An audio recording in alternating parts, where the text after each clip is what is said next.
Exercise பண்ணுறது மூலிமா 10 important benefits பற்றி நான் உங்களுக்கு சொல்கிறேன், நோட் பண்ணி வச்சுக்கோங்க. நம்பர் 1 என்னென்னு பார்த்தீங்கன்னா, நம்ம எனர்ஜி லெவல் வந்து பூஸ்டப்பாக இருக்கும். ஸோ நம்ம இம்யூனிட்டி பவர் வந்து ரொம்பவே ஹையாக இருக்கும். அதே மாதிரி ஃபெட்டிகை வந்து ரெடியூஸ் பண்ணுங்க. ரெண்டாவது வந்து என்னென்னு பார்த்தீங்கன்னா, மசில் ஸ்ட்ரென்த்தையும் போன் ஸ்ட்ரென்த்தையும் வந்து பார்த்தீங்கன்னா அதிகப்படுத்தும். ஸோ இதனால் எவ்வளோ பெரிய இன்ஜுரி ஆனாலும் நமக்கு அந்த அளவுக்கு இம்பாக்ட் இருக்காது. மூணாவது என்னென்னு பார்த்தீங்கன்னா, ஹார்ட்டை வந்து ரொம்ப ஸ்ட்ரென்தன் பண்ணிவிடும். ஸோ இது மூலிமா வந்து ஹார்ட் டிசீஸ் வரதை வந்து ரெடியூஸ் பண்ணிவிடும். நாலாவது வந்து என்னென்னு பார்த்தீங்கன்னா, மென்டலாக வந்து நம்மளை வந்து ஸ்ட்ராங் பண்ணிவிடும். அதாவது நமக்கு எக்ஸசைஸ் பண்ணுறது மூலிமா எண்டோர்ஃபின்ஸ் சொல்லி ஒரு கெமிக்கல் வருது. ஸோ அது மூலிமா நமக்கு ஸ்ட்ரெஸ், டிப்ரெஷன், ஆன்சைட்டிலாம் வந்து ரெடியூஸ் பண்ணிவிடும்.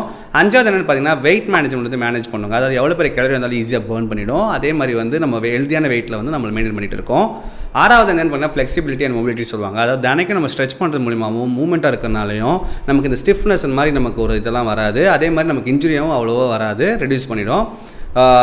ஏழாவது பாயிண்ட் என்னென்னு பார்த்தீங்கன்னா, நம்மளோட ஸ்டெமினா வந்து பூஸ்ட் பண்ணிடுங்க. ஸோ இதனால் நமக்கு எந்த விதமான இல்னஸ் இருந்தாலும் சீக்கிரமாக ரெக்கவரி ஆகிடலாம். எட்டாவது பாயிண்ட் என்னென்னு பார்த்தீங்கன்னா, ஸ்லீப் குவாலிட்டி இன்க்ரீஸ் பண்ணுங்கள். இது மூலிமா நமக்கு ஆர்கன்ஸ் இன்டர்னலாக இருந்தாலும் சரி, மென்டல் ஹெல்த்தாக இருந்தாலும் சரி, நமக்கு ரெண்டுமே வந்து மெயின்டைன் ஆகிட்டு இருக்கும்.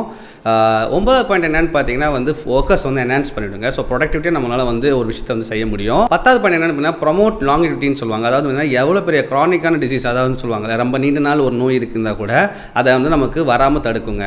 ஸோ இந்த மாதிரி எக்ஸசைஸ் பண்ணுறது மூலிமா பல பெனிஃபிட்ஸ் இருக்குது. உங்களுக்கு ஏதாவது பெனிஃபிட்ஸ் வந்து தெரிஞ்சிச்சுன்னா கமெண்ட் செக்ஷனில் கமெண்ட் பண்ணுங்கள். இந்த வீடியோ பிடிச்சிச்சுன்னா என்னோட சேனலை வந்து ஃபாலோ பண்ணுங்கள். Until it's bye from JKR.